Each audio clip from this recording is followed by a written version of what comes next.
This was one of the first tracks I worked on with DJ Danger Mouse. It evolved from a tape recording from an old Gorillaz jam. Danger Mouse added the kids' choir, the San Fernandez Youth Chorus, and when they heard the track, they were really excited to sing along on it. Kids, little treasures. I love them. Couldn't eat a whole one, though. This track is a real upbeat, defiant, jubilant soul. Musically, it's got a real old-school break cut up in it. I played a kind of Clyde Stubblefield, Bernard Purdy rhythm. Those two were so massive in my drum palette, the foundations of hip-hop, you dig? I also try to add a little feel of Ziggaboom release from the meters. And once I had the swing and the sound right, I then cut up the drums again to give it that extra sharp edge.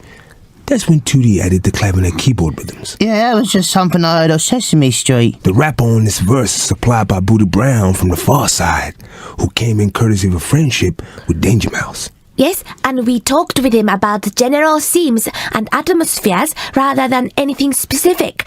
But he hit the nail on the head with this great rap. I feel that Booty's rap humanizes the position of the soldier, the fighter as an individual. War will make soldiers of us all. The rap's got some killer lines. You can't conceal the hate that consumes you. I'm the reason you can fill up your Zuzu. Poetry, man. With this track, there's a sense of infecting the young. As a civilization, we seem to be taking something of their innocence away with a lot of images of conflict that are constantly being displayed. For a lot of kids, their earliest memories will be these dramatic images. That's like putting chemicals in the food chain. These kids are growing up out of a climate of conflict where intolerance has been encouraged and there's a sense of fighting for something you're being manipulated into backing. It can't be good in the long run. No, can't be. And this addition of the arabesque string section, I think, provides a balanced view musically. Don't patronize your kids. They pick up on more than you realize. I think one of the core reasons why Gorillaz are successful is that we never patronize kids. Their understanding and intelligence is already in there, right from the beginning. Russell, if you touch my leg one more time in this interview, I'm calling the cops, okay?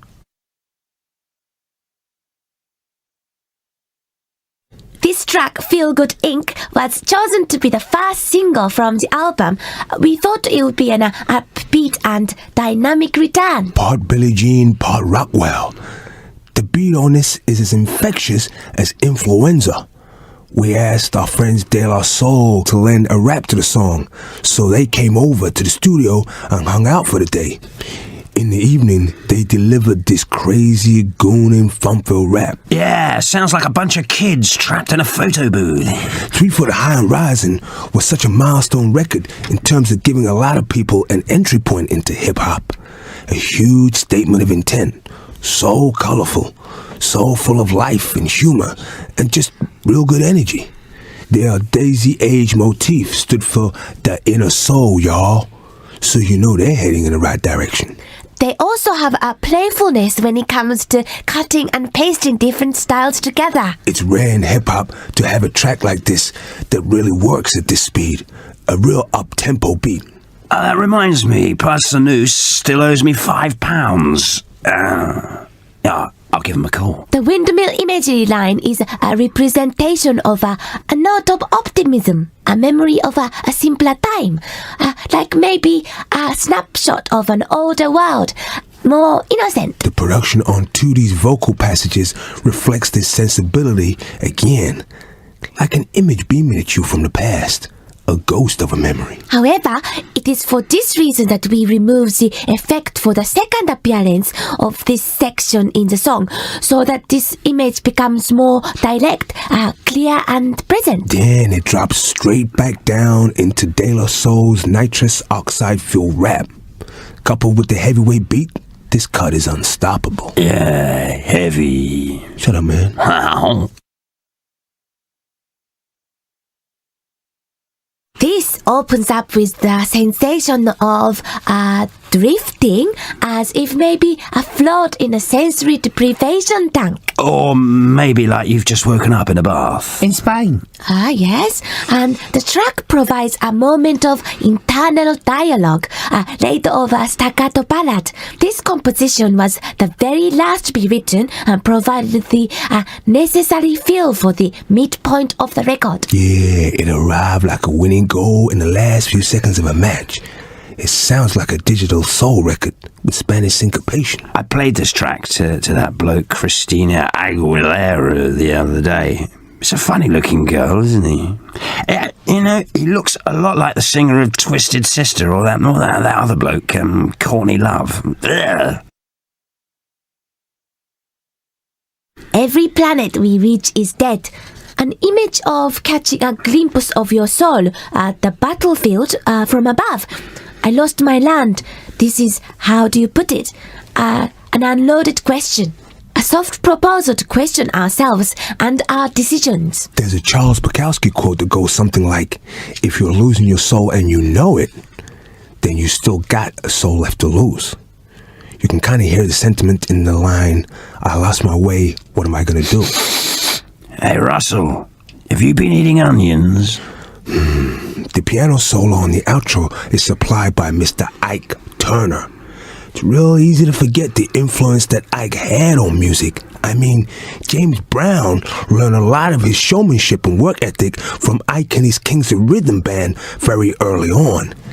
Ike's Rocket 88 in 1951 is widely regarded as being possibly the first true rock and roll record. Yeah, he really lets loose at the end of this one. Good old Ike. Yeah, he's like really knocking 7 shades of shine Ola out of the piano, isn't he?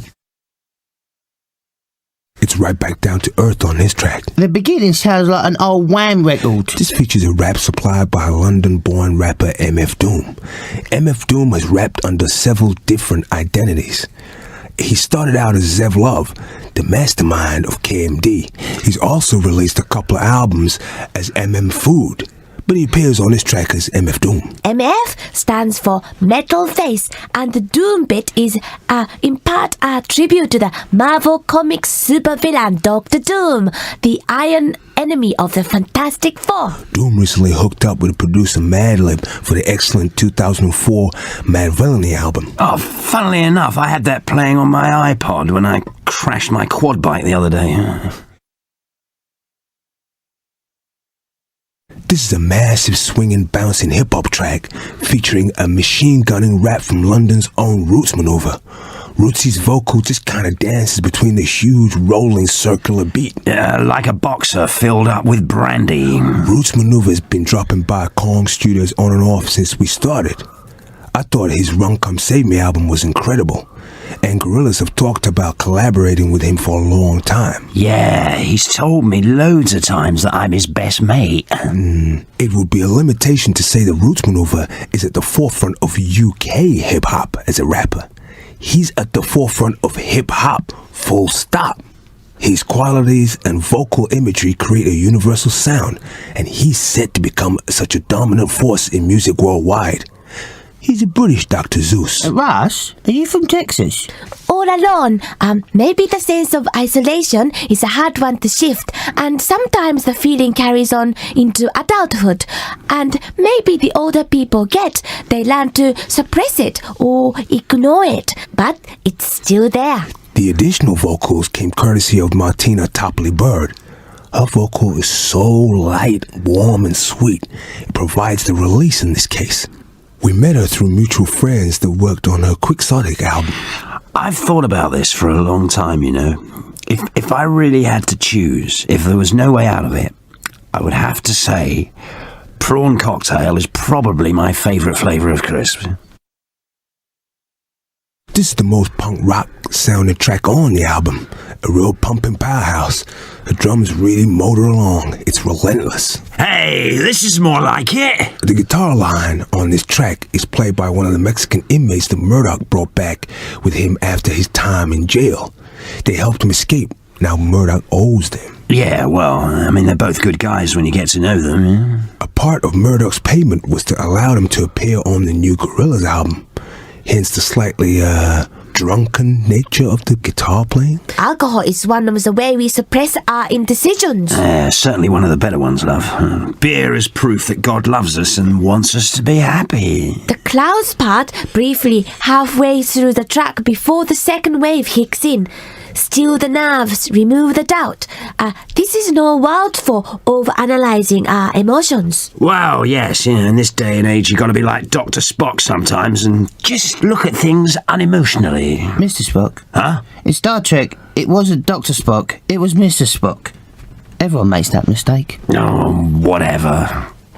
Christ, I hate you so much. This song is about the relentless fury of alcohol, the focused drive and singular thirst that kind of desire creates. One man's passion is another man's addiction. Oh yeah, some drunk tramp did the vocal for this song. You know, the white light bit. He sang it into a dictaphone for us one morning when he was slumped in a heap down by the canal. Sorry, did you just call me a tramp? You better watch your lips, sonny. This is a hefty track. Part Clash, part Madonna. You know what? That's a rubbish description. It's got nothing to do with Madonna. It's got a vocal by my old mate Sean Ryder. Sean, eh? He's a scallywag, isn't he? No, he's from Manchester. Scallywags are from Liverpool. Yeah, all right, cheeky chops. But, you know, he's singing it like he's from Liverpool. I mean, the lyrics go, it's coming up, it's coming up, it's coming up, it's there. But he's going, it's there, you know, man, and all that, la. Hence why the title of the song got changed from It's There to Dare, as in, it's dare. And that's why he's a scallywag. Got it? Yeah, it's all gravy, brother. Oh, no, seriously? Don't start with all that rubbish. Jesus. Sean Ryder was the singer of the Happy Mondays, a huge influence on so many people. As a lyricist, he was one of the only true voices and documenters of the late 80s, early 90s period. You can tell he's an original because he spawned so many imitators, not just musically, but in his lifestyle and the way he spoke, right down to his sense of humor and his taste in clothes. Balls. When he came into the studio, it was like, oh, I say, what time's tea then? Do I have time to lay down some of my singing before we retire to the drawing room? Marvellous. Super. All that Manx street tour is just a big put-on for the cameras. Sean's really just a big posh kid. I think emotionally where this song fits on the album is that despite all the lows, there are great highs. There's a sense of camaraderie on this track. It's tough. This track went through many manifestations before finally settling itself in this form, a big shiny Gorillaz tune. It's there! This tale is about balance. You must be able to open your eyes without being poisoned by the evil you can see, and even innocence must prepare to fight when it's necessary.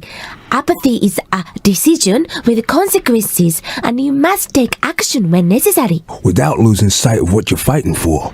The tale on this track is narrated by Mr. Dennis Hopper. Noodle ran into him at some award show, and it turns out he knew some Gorillaz tracks already. We told him what we were working on, and he took it from there. He came down to the studio for an afternoon and, you know, put his presence on the record. Ah, Dennis Hopper. Oh, you know, Denny. Ugh, he had such a big effect on me. Nowadays, he's become a symbol for that particular type of hedonistic, narcotic energy. And he's got some killer bikes. He's being a spokesman for free creativity and ignoring the rules at the risk of holding your own sanity to ransom. Therefore, a natural Gorillaz cohort. Hopper's highway has always been to take the William Blake route of excess to reveal the palace of wisdom. I can relate to that. But his journey was fueled by a desire to uncover the truth, or maybe something just more truthful, with more value. The backdrop to his classic Easy Rider film was an America in transition period after the ravages of the Vietnam War. and filmed in an age in which people were questioning the wisdom of their political system. He seemed like an astute choice to feature on this track. Yeah, and he was great in speed as well. This little parable that Dennis narrates is a short story that Noodle wrote in the style of Hermann Hesse, a childlike fable of a people too good-hearted to see the steady influx of other people with a darker agenda. Yes, both groups depicted extreme portraits of the people they are meant to represent, but this is to show how the two sides, ignorant to the position of the other, will clash. This result in a devastating loss for all, in which no one won. I sold Dennis my old Winnebago while he was down at Kong, you know, so I sort of said I'd knock a bit off the price if he gave us the vocal. This is a little slice of West Coast sun-soaked harmony. The part this plays is as a transition into a more optimistic exit for the album, like coming up for air. For the orchestrated harmony, we drafted in the London Community Gospel Choir. This works as a prelude or link to the next track. The message is, don't get lost in the fog. Again, it's saying, beware what you can lose by losing sight of the goal. Or maybe, don't let the negative events cloud over the bigger picture. Or you can lead a horse to water, but you can never get it to pay your phone bill. Christ, come on, get on with it. I've got a plane to catch. As with the previous track, the vocal harmonies were provided by the London Community Gospel Choir. You remember when you were a little kid and you would look at the clouds in the sky as the sunlight bounced off them? And something that simple would make you feel a part of everything and all alone at the same time. And that feeling's not something you can ever put into words. So you spend your whole life chasing it, making music, taking pictures, painting, whatever, in the hope that other people will understand that sense or feeling. As creative entities, we look for signs of life outside ourselves, for a connection to alleviate the sense of solitude. That's why we all do what we do, whether we know it of ourselves or not. Nope. Still not getting you, mate. It is, and will always be, for the birds after the show. Anyone who says any different is just spinning you a yarn. Okay, maybe you're right then. The track's a positive reassurance. Today's a new day. We still have everything to gain, and a universe to fight for. This is the album's exit, the flip side to the intro. It's a very uplifting and optimistic finale to the album, as the beginning presents the listener with the sensation of being alone, isolated, and the end feels more like a universal connection. Really? Do go on. Just be aware to keep your senses alive. Don't desensitize yourself to life just because it's a struggle and can be painful. Because if you avoid it, you'll lose more than you'll ever know. Yeah, I see. All we really have in life is the ability to feel and understand. If you remove that part of yourself in order to fight, then you have lost the battle at the start. To be an unconscientious objector is of no real value.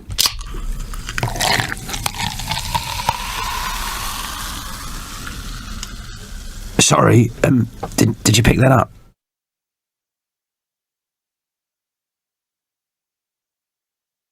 The immediate difference is that Murdoch was largely responsible for writing the first album, whereas this record is mostly the work of our guitarist Noodle. Only because I was in prison, mate, and I could have written this album standing on my head. As a body of work, Demon Days is more focused and considered than the first album. Maybe it has a greater gravity to it than the first record, where we were still kind of learning the ropes. It was important not to make the second album referential to our success, or even relative to the first album. It was also important for us to change our targets.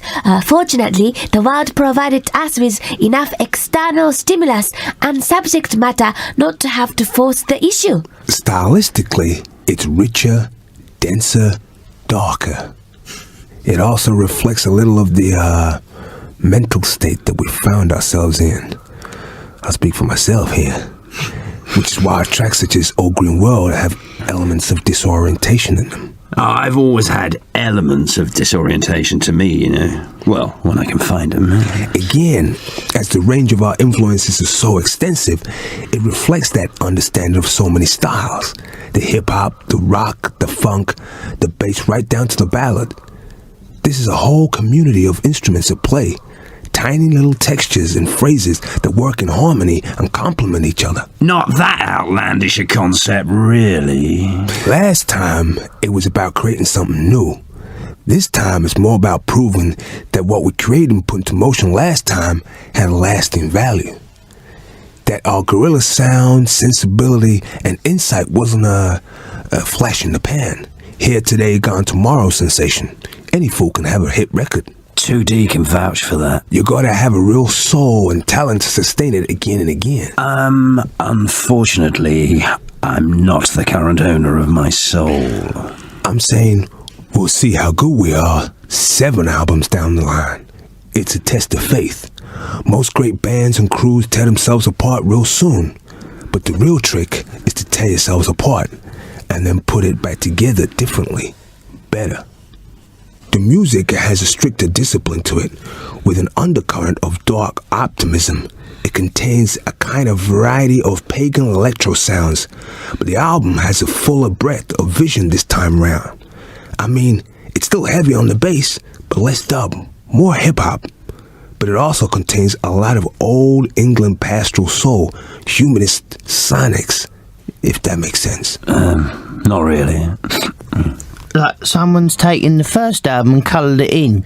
The soul of the recording can avoid being a manifestation of the time, climate, and location of the place we were in when it was made. Consequently, the colors are rich, dark, and heavy, while the rhythms are clean, strategic, and relentless. It has a consciousness to it. The stuff I used to listen to as a kid, like Public Enemy, had a great combination of information, intelligence, and entertainment. Chuck D's conscious message coupled with Flavor Flav's big clock-wearing tomfoolery. I grew up on stuff like Wire, Magazine, The Clash, stuff that had great rhythms, great songs and sharp lyrics. You never grew up, twerp. You're like a 5-year-old trapped inside a blue-haired anorexic girl. It was the procedure of recording this that became the education. The final outcome is the document, but the journey was the destination. The decision to release this song, Feel Good Inc., as the first single came from Gorillaz as a group. We each get a vote. Although, as is traditional, every one of my votes counts for double of 2Ds. However, the song revealed itself to be the correct choice for a single.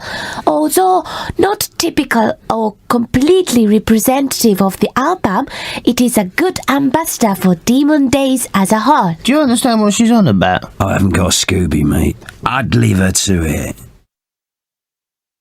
Some people contacted us, some we contacted ourselves, and some were already friends of the band. Danger Mouse came with his own network of people. It's always encouraging to meet people we respect and find out that they're already Gorillaz fans too. Sean Ryder, who appears on the track Dare. Yeah, well, you know, he's an old friend of mine. A fellow ornithologist. What's an ornithologist? A bird watcher. We would love to tour this album, but visually it would need to match the ambition and tone of the album. We wouldn't tour again in the same format that we did for the last album. Oh yeah, Gorillaz on the road. Oh yeah. Hey, you ain't a real band until you've earned your stripes. Gorillaz live, you know, it's like a full-on juggernaut, and I need servicing every 200 miles, baby. That's because you clapped out. Touring can be great fun, but if you don't watch yourself, it can kind of take you over. Gorillaz always draws a great crowd. You know, after the show, you know what I've noticed? You know what I've noticed? There's so many interesting people to meet. You know, there's a lot of fun to be had, even with the nutters and stalkers that turn up.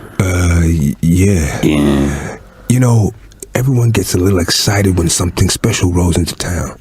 And I guess a 50-foot cartoon freak show is no exception. Did you see the Brit Awards gig we did, huh? Oh, it was bleeding marvellous. Yeah, there was this rumor that we were playing behind the screen last time round, but we decided to really up the stakes for the new tour to create a real jaw-dropping experience.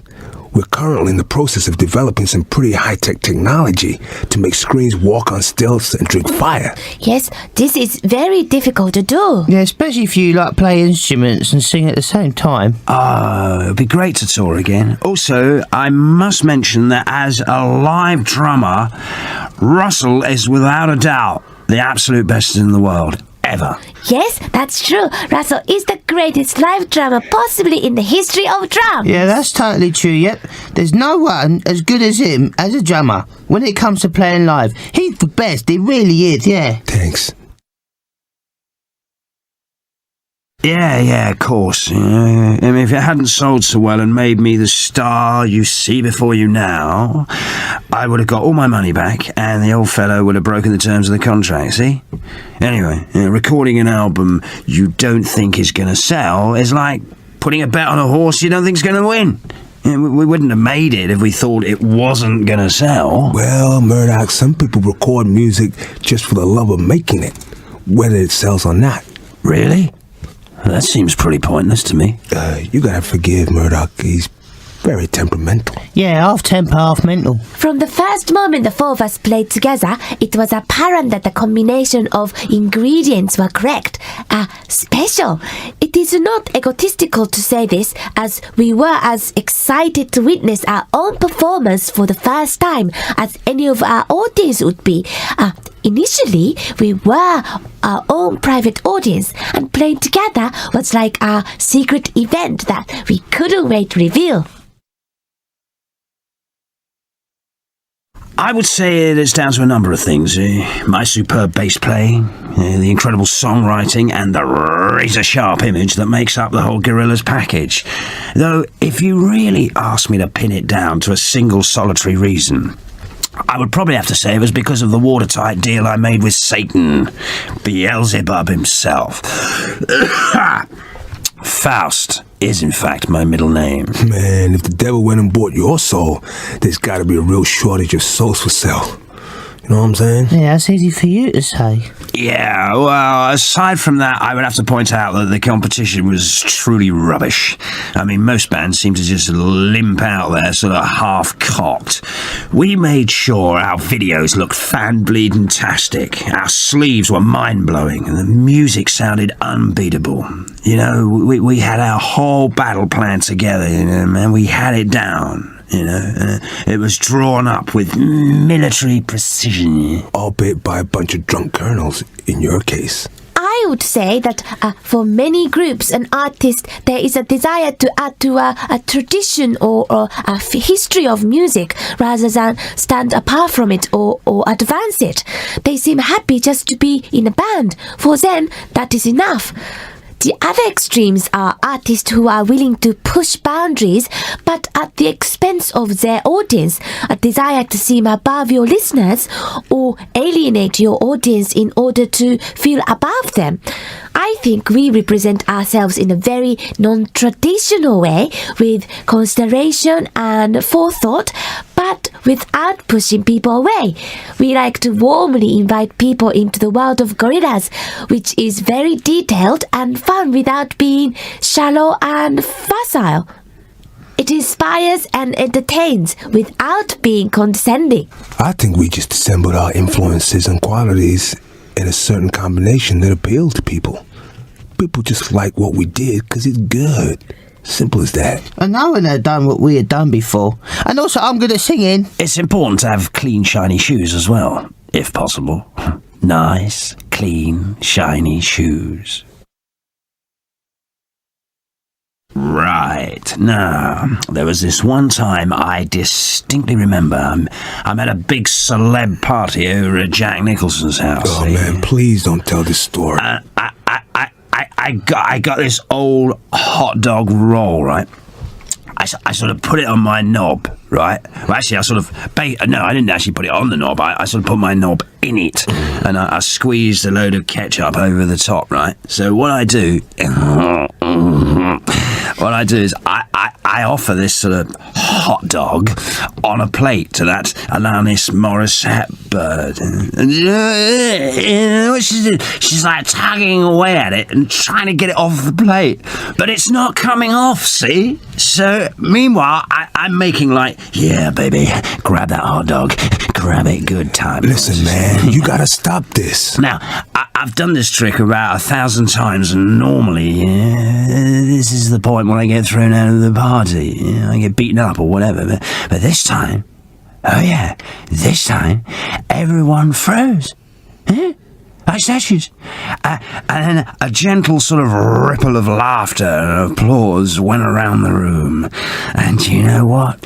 Even old Alanis managed a great big smile. She knew that I'd just caught her out with the old cock dog routine. That is when I realised I had truly arrived. So did she eat the hot dog? Well, eventually, see? The nice thing about being a celebrity now is that if you bore the crap out of people, well, they just think it's their fault.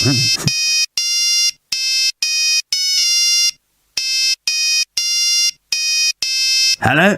Hey, Murdoch, es el bandido Pedro. Oh, it's you. I want my money. If I don't get my money, I'm gonna take you and your Gorillaz and stick them down the toilet. I'm gonna grab your cajones. I'll kill you. I'll burn your house to the ground. Don't mess with me, I'm a bandido. Listen, Pedro, you little bugger. I'll bring your sodding taco back as soon as I finish this interview. Ciao, mate. Have a nice day. Who was that? No one. Wrong number. So, any more questions? No? Great. Cheers for that, fatty. Right, I'm off down the pub. Anyone coming? Last one to the bars.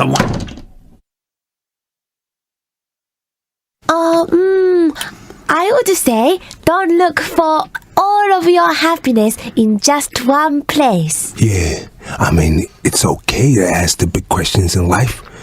Just don't expect any answers. Don't take it all too... No, wait a minute. You should always think...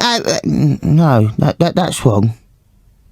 No, actually, I don't think I've learned anything. And that is a lesson in itself.